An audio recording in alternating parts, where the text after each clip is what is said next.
नमस्कार। दोपहर समाचार में आपका स्वागत है।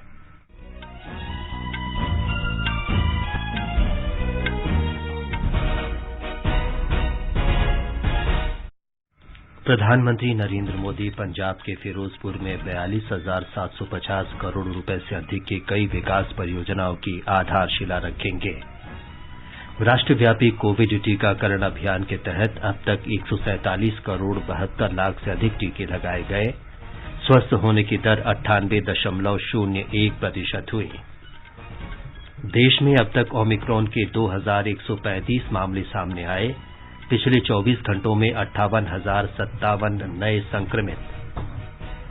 स्वास्थ्य मंत्रालय ने भारत बायोटेक को नाक के जरिए दी जाने वाले टीके के तीसरे चरण और बूस्टर ट्रायल की मंजूरी दी। कई राज्यों ने कोरोना महामारी के बढ़ते मामलों के मद्देनजर कई कदम उठाए। जम्मू कश्मीर के पुलवामा जिले में सुरक्षा बलों ने 3 आतंकियों को ढेर किया।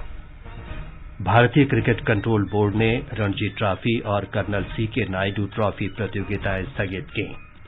और जोहानिसबर्ग में भारत और दक्षिण अफ्रीका के बीच दूसरे क्रिकेट टेस्ट मैच के तीसरे दिन का खेल जारी।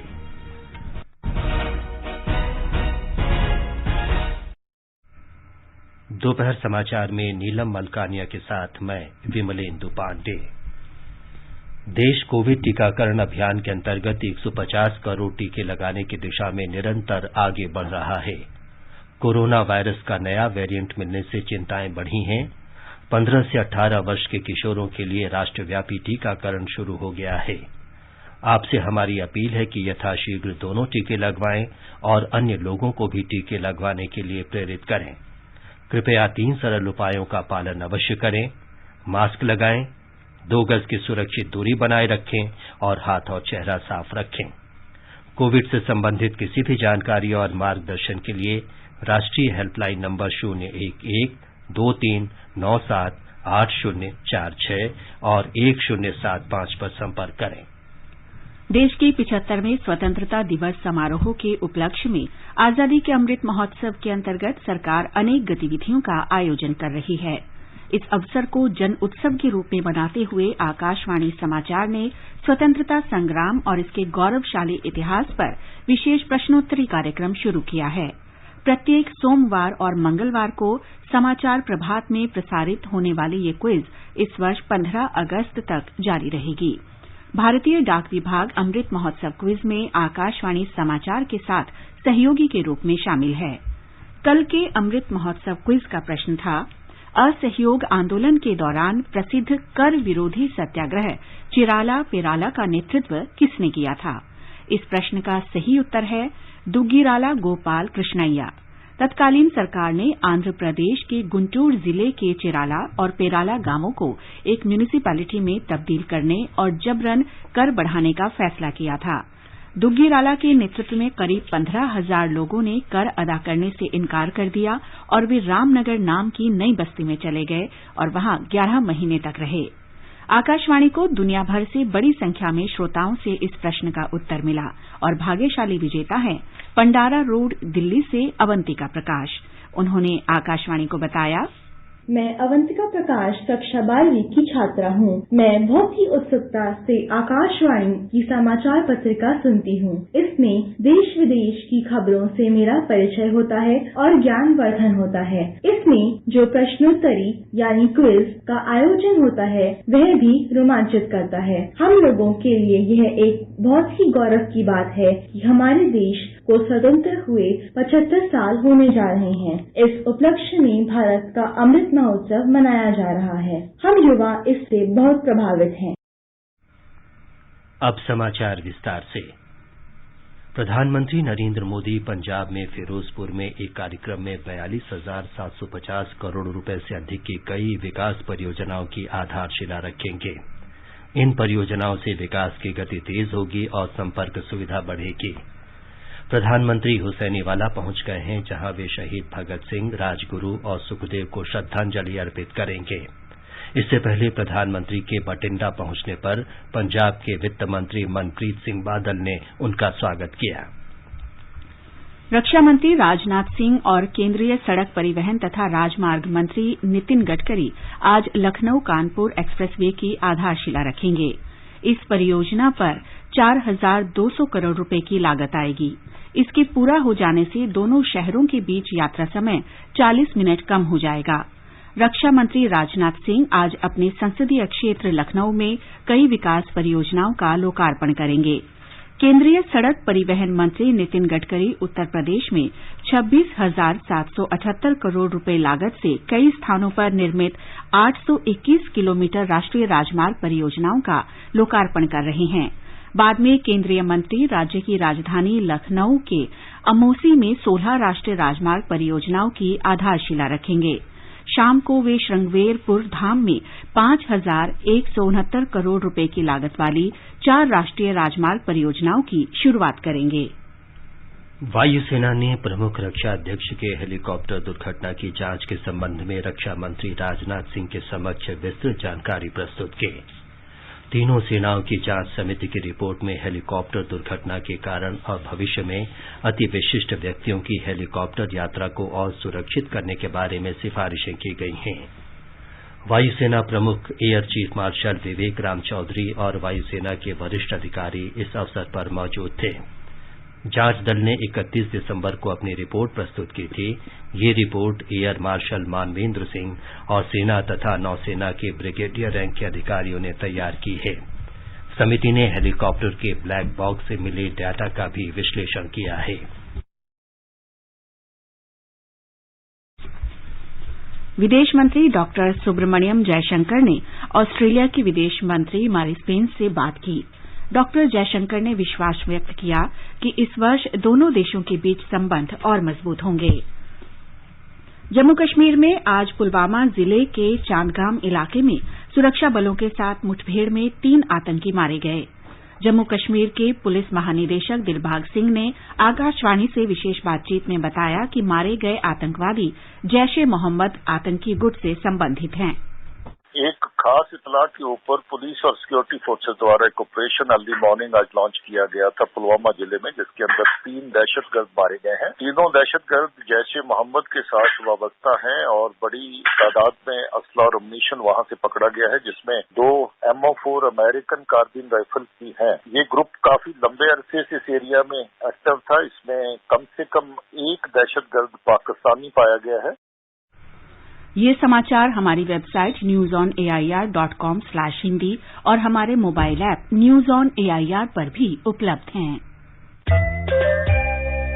चलो मिलकर एक शुरुआत करें, चलो एक फैसला आज करें, मास्क नहीं तो टोकेंगे, कोरोना को रोकेंगे, चलो एक इरादा करते हैं, चलो कुछ वादा करते हैं, मास्क नहीं तो टोकेंगे, कोरोना को रोकेंगे।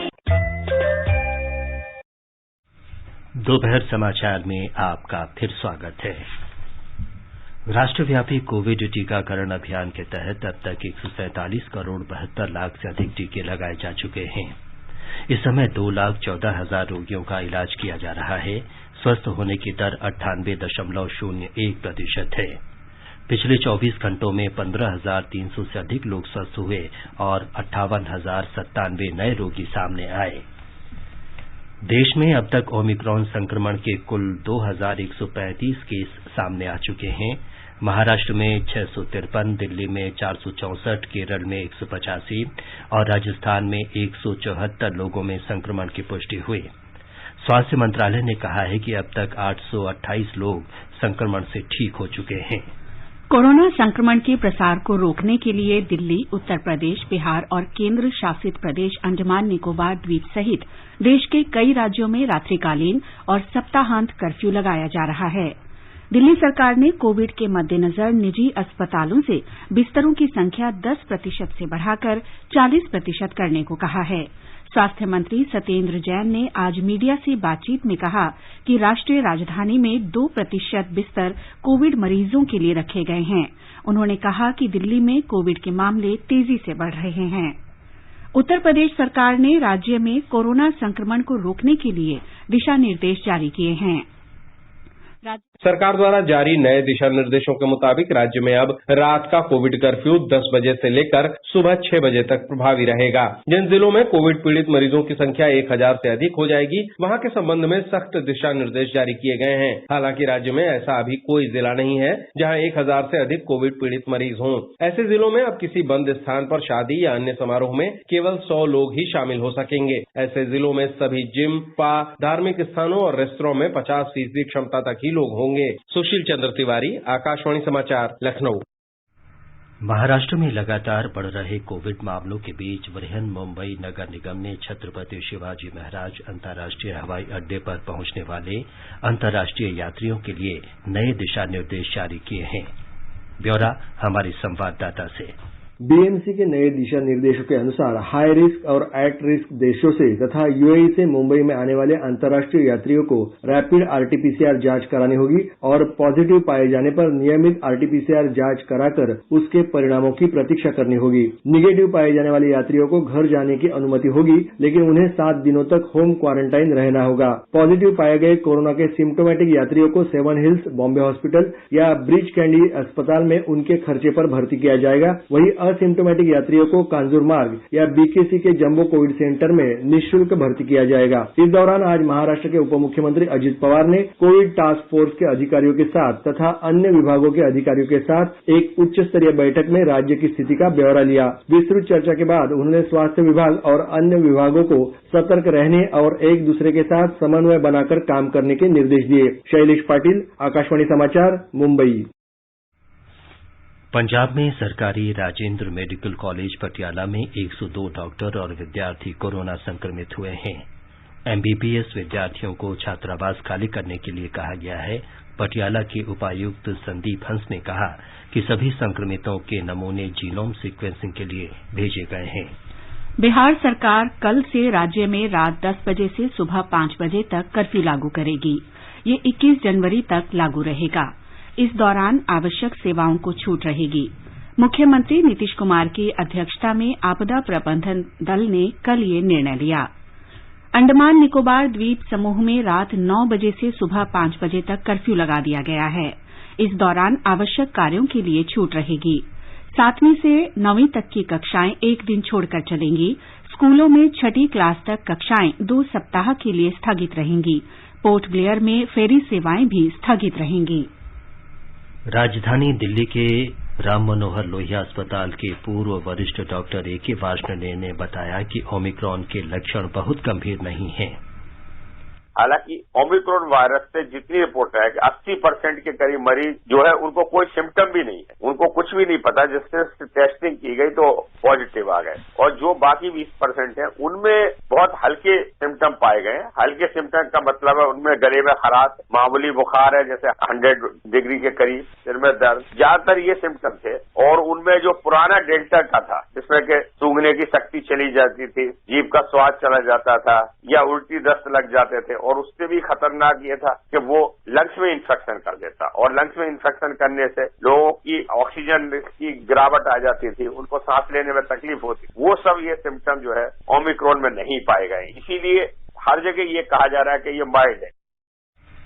आगे बढ़ने से पहले मुख्य समाचारों पर एक नजर। राष्ट्रव्यापी कोविड टीकाकरण अभियान के अंतर्गत अब तक 147 करोड़ 72 लाख से अधिक टीके लगाए गए। स्वस्थ होने की दर 98.01% हुई। देश में अब तक ओमिक्रॉन के 2135 मामले सामने आए।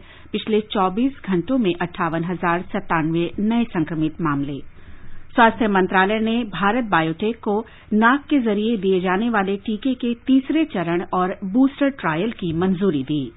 कई राज्यों ने कोरोना महामारी के बढ़ते मामलों के मद्देनजर कई कदम उठाए। जम्मू कश्मीर के पुलवामा जिले में सुरक्षा बलों ने 3 आतंकियों को ढेर किया। भारतीय क्रिकेट कंट्रोल बोर्ड ने Ranji trophy, colonel CK Naidu trophy प्रतियोगिताएं स्थगित की और जोहान्सबर्ग में भारत और दक्षिण अफ्रीका के बीच दूसरे क्रिकेट टेस्ट मैच के तीसरे दिन का खेल जारी। स्वास्थ्य मंत्रालय ने कोरोना के हल्के और बिना लक्षण वाले मरीजों के लिए घर में ही पृथकवास से संबंधित नए दिशा निर्देश जारी किए हैं। दिशा निर्देशों के अनुसार कोविड रोगी को घर के अन्य सदस्यों से अलग रहने, विशेष रूप से बुजुर्गों और अन्य रोगों से पीड़ित लोगों से दूर रहना है। रोगी के लिए पल्स ऑक्सीमीटर और रक्त में ऑक्सीजन के स्तर की बराबर निगरानी रखने की सलाह दी गई है। रोगी और उसकी देखभाल करने वालों में गंभीर लक्षण या लक्षण दिखाई देने पर तुरंत चिकित्सा सहायता लेने की भी सलाह दी गई है। देश में 15 से 18 वर्ष आयु वर्ग के 1 करोड़ से अधिक किशोरों को कोविड रोधी टीके की पहली खुराक दी गई है। ट्वीट संदेश में स्वास्थ्य मंत्री मनसुख मांडविया ने कहा कि युवाओं में टीकाकरण को लेकर गजब का उत्साह है। उन्होंने पात्र युवा मित्रों से जल्द टीका लगवाने की अपील की। भारतीय औषध महानियंत्रक की विशेषज्ञ समिति ने हैदराबाद की दवा कंपनी भारत बायोटेक को नाक के जरिए दिए जाने वाले टीके के तीसरे चरण के परीक्षण की अनुमति दे दी है। कंपनी ने बूस्टर डोज के रूप में इस टीके के इस्तेमाल की अनुमति मांगी थी। औषध महानियंत्रक ने भारत बायोटेक से इस बारे में नए प्रोटोकॉल प्रस्तुत करने को कहा है। नाक के जरिए दिए जाने वाले इस टीके का इस्तेमाल बूस्टर डोज के रूप में करने की योजना है। ये उन लोगों को दी जाएगी जिन्हें कोविड के दोनों टीके लग चुके हैं। आकाशवाणी का समाचार सेवा प्रभाग आज रात 9:30 बजे कोरोना जागरूकता श्रृंखला के तहत हिंदी और अंग्रेजी में लाइव फोन इन कार्यक्रम प्रसारित करेगा। इस कार्यक्रम में अखिल भारतीय आयुर्विज्ञान संस्थान एम्स नई दिल्ली के डॉक्टर नीरज निश्चल श्रोताओं के प्रश्नों के उत्तर देंगे। ये कार्यक्रम हमारी वेबसाइट newsonair.nic.in और YouTube channel news on AIR official पर भी उपलब्ध रहेगा। ये समाचार आकाशवाणी से प्रसारित किए जा रहे हैं। ताजा समाचार जानने के लिए आप हमारे Twitter handle @AIR News Hindi को फॉलो कर सकते हैं। आजादी का अमृत महोत्सव के लिए सभी उपभोक्ताओं को शुभकामनाएं। हॉलमार्क सोने की शुद्धता सुनिश्चित करता है। हमेशा हॉलमार्क वाले सोने के आभूषण खरीदें। उपभोक्ता संबंधित किसी भी शिकायत के लिए कृपया राष्ट्रीय उपभोक्ता हेल्पलाइन के टोल फ्री नंबर 14404 पर संपर्क करें। उपभोक्ता मामले विभाग, भारत सरकार द्वारा जनहित में जारी। जागो ग्राहक जागो। ये आकाशवाणी है। आजादी के अमृत महोत्सव के हिस्से के रूप में आकाशवाणी समाचार स्वतंत्रता आंदोलन से संबंधित 75 कड़ियों का कार्यक्रम निशान प्रसारित कर रहा है। इसका प्रसारण परिक्रमा कार्यक्रम में शाम 4:45 पर किया जाता है।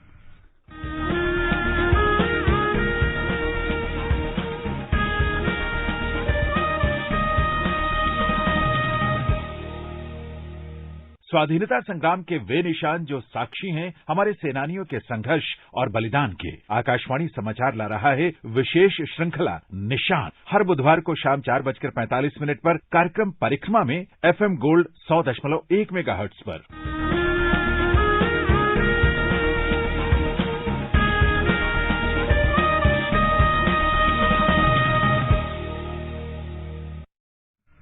आजादी का अमृत महोत्सव के अंतर्गत आइए अब सुनते हैं आकाशवाणी की विशेष प्रस्तुति आजादी का सफर।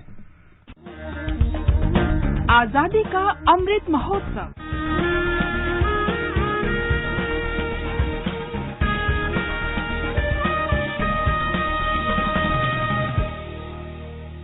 आजादी का सफर आकाशवाणी के संग।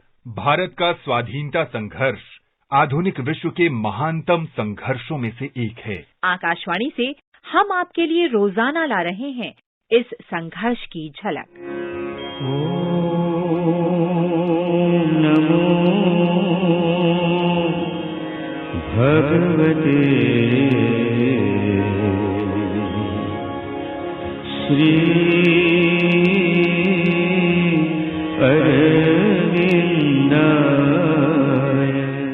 आज की कड़ी में हम याद कर रहे हैं क्रांतिकारी और स्वतंत्रता सेनानी बरिंद्र कुमार घोष को। वे बरिन घोष के नाम से लोकप्रिय थे। उनका जन्म 5 जनवरी 1880 को हुआ था। बरिन श्री अरबिंदो घोष के छोटे भाई थे। बरिंद्र अपने भाई से अत्यधिक प्रभावित हुए और क्रांतिकारी आंदोलन में शामिल हो गए। उन्होंने जाने माने स्वाधीनता सेनानी जतीन्द्रनाथ बैनर्जी के साथ सक्रिय रूप से कार्य किया। ओम नमो भगवते। 1906 में बरिंद्र कुमार ने बांग्ला साप्ताहिक जुगांतर प्रकाशित किया। बाद में उन्होंने बंगाल में फिटनेस क्लब के तहत खुफिया क्रांतिकारी समूह जुगांतर बनाया। उन्होंने बाघा जतिन के साथ मिलकर युवा क्रांतिकारियों की भर्ती में महत्वपूर्ण भूमिका निभाई। मैजिस्ट्रेट डगलस किंग्सफोर्ड की हत्या के प्रयास के बाद पुलिस की गहन जांच में 2 मई 1908 को बरिंद्र और अरबिंदो गिरफ्तार कर लिए गए। उनके साथ अन्य स्वाधीनता सेनानियों को भी पकड़ा गया। अलीपुर बम केस में बरिंद्र घोष और उल्लासकर दत्त को मौत की सजा सुनाई गई, लेकिन देशबंधु चित्तरंजन दास के हस्तक्षेप के बाद उनकी सजा घटाकर आजीवन कारावास कर दी गई। 1909 में बरिंद्र कुमार को अंडमान की सेलुलर जेल भेज दिया गया। 1920 में आम माफी के दौरान बरिंद्र को रिहा किया गया और वे कोलकाता लौटकर पत्रकारिता करने लगे। उन्होंने अपने संस्मरण प्रकाशित कराए, जिसका नाम है the tale of my exile 12 Years in Andaman.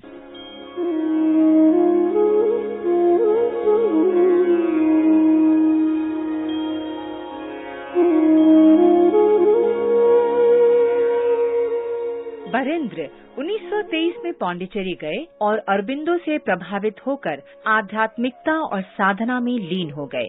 1929 में वे कोलकाता लौटे और पत्रकारिता करने लगे। 1933 में उन्होंने अंग्रेजी साप्ताहिक द डॉन ऑफ इंडिया शुरू किया। वे समाचार पत्र द स्टेट्समैन से भी जुड़े रहे।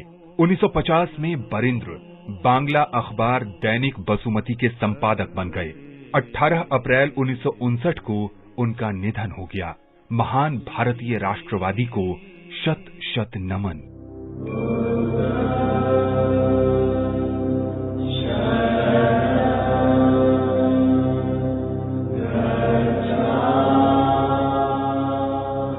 हम आज स्वतंत्रता सेनानी, बौद्ध साधु और लेखक भदंत आनंद कौसल्यायन को भी स्मरण कर रहे हैं। उनका जन्म 5 जनवरी 1905 को अंबाला जिले के सोहना गांव में हुआ था। उन्होंने अपने मित्र और मार्गदर्शक भदंत राहुल सांकृत्यायन के साथ भारत छोड़ो आंदोलन में भाग लिया। कौसल्यायन को 20वीं सदी के महान कार्यकर्ताओं में शामिल किया जाता है। वे बाबा साहेब डॉक्टर भीमराव आम्बेडकर से बहुत प्रभावित थे।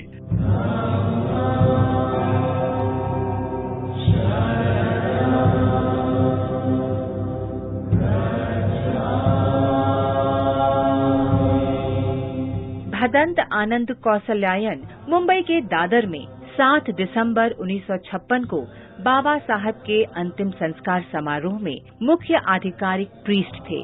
उन्होंने घोषित किया कि डॉक्टर अंबेडकर ने निर्वाण प्राप्त कर लिया है।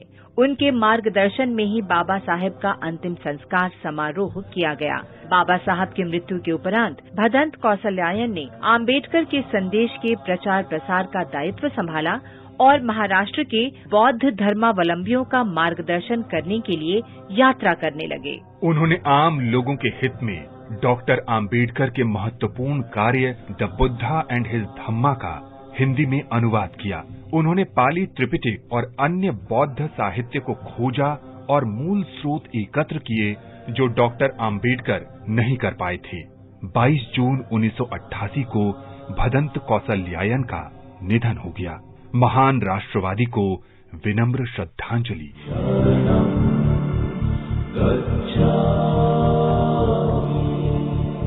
आज बस इतना ही। आजादी का सफर आकाशवाणी के संग। कल फिर मिलेंगे नई कड़ी के साथ।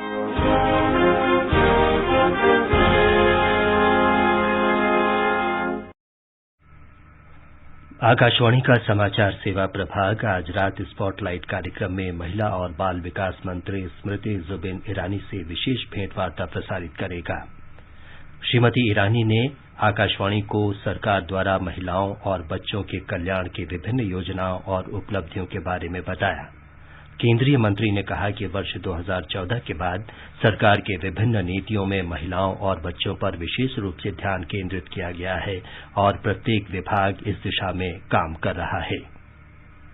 We have seen that the Mudra Yojana, though not gender skewed, has over 70% beneficiaries that are women. We have seen that due to the efforts of Jan Dhan Yojana, we today have close to 70% women having a savings bank account, which was an abysmal 28%. The fact that Ayushman Bharat Yojana provides protection and medical cover to over 10 crore women and girls, I think is a blessing, especially given that women in the poorest of the poor families need access to affordable health care, which has now been made possible due to the Ayushman Bharat Yojana.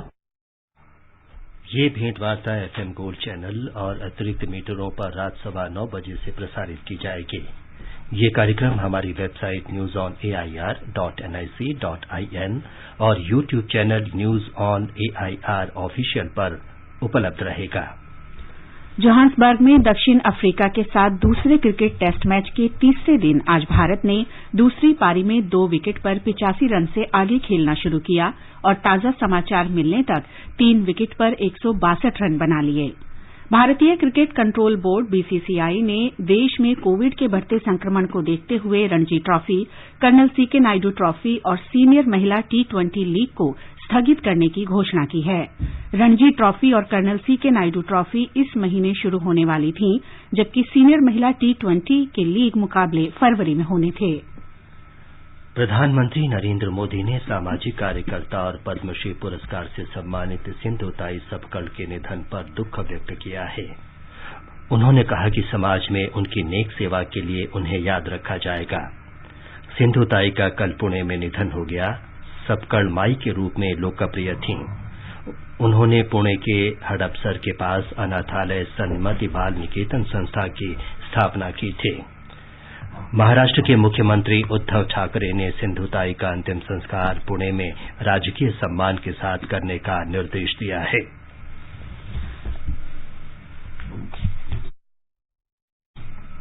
राजधानी दिल्ली में आज सवेरे हल्की वर्षा हुई। न्यूनतम तापमान 10.9 degree Celsius रहा, जो सामान्य से 4 डिग्री कम है। मौसम विभाग ने राजधानी दिल्ली में पश्चिमी विक्षोभ के असर से बादल छाए रहने और 9 जनवरी तक हल्की वर्षा का अनुमान व्यक्त किया है। और अब चलते चलते एक रोचक जानकारी, खान पान के शौकीन अब अपने पसंदीदा व्यंजनों का स्वाद टीवी की स्क्रीन पर भी ले सकते हैं। दोस्तों, टेलीविजन पर कुकिंग शो देखकर निश्चय ही आपके मुंह में पानी आ जाता होगा और आपका उन पकवानों को खाने और चखने का मन भी जरूर करता होगा, लेकिन ऐसा हो नहीं पाता। लेकिन अब आपके लिए खुशखबरी है। अब आप टेलीविजन पर दिखाए जा रहे भोजन को चख भी सकते हैं। जापान में ऐसा टेलीविजन तैयार किया गया है जिसमें आप स्क्रीन पर जीभ लगाकर उस पर बन रही डिश का स्वाद भी ले सकते हैं। टेस्ट द टीवी स्क्रीन का आविष्कार प्रोफेसर होमेई मियाशिता ने किया है। टेलीविजन के अंदर 10 तरह के स्वाद से भरे बॉक्स लगाए गए हैं। इस स्क्रीन पर जब कोई व्यंजन नजर आता है तो स्क्रीन के ऊपर उससे संबंधित स्वाद की परत बन जाती है। अंत में मुख्य समाचार एक बार फिर। राष्ट्रव्यापी कोविड टीकाकरण अभियान के तहत अब तक 147 करोड़ 72 लाख से अधिक टीके लगाए गए। स्वस्थ होने की दर 98.01% हुई। देश में अब तक ओमिक्रॉन के 2135 मामले सामने आए। पिछले 24 घंटों में 58,097 नए संक्रमित सामने आए। स्वास्थ्य मंत्रालय ने भारत बायोटेक को नाक के जरिए दिए जाने वाले टीके के तीसरे चरण और बूस्टर ट्रायल की मंजूरी दी। कई राज्यों ने कोरोना महामारी के बढ़ते मामलों के मद्देनजर अनेक कदम उठाए। विश्व स्वास्थ्य संगठन ने कहा कि नवंबर में फ्रांस में पहली बार मिले कोरोना वायरस के नए वेरिएंट IHU से घबराने की आवश्यकता नहीं है। जम्मू कश्मीर के पुलवामा जिले में सुरक्षा बलों ने 3 आतंकियों को ढेर किया। भारतीय क्रिकेट कंट्रोल बोर्ड ने रणजी ट्रॉफी और कर्नल CK नायडू ट्रॉफी प्रतियोगिताएं स्थगित की। और जोहान्सबर्ग में भारत और दक्षिण अफ्रीका के बीच दूसरे क्रिकेट टेस्ट मैच के तीसरे दिन का खेल जारी। इसके साथ ही दोपहर समाचार का ये अंक समाप्त हुआ। नमस्कार।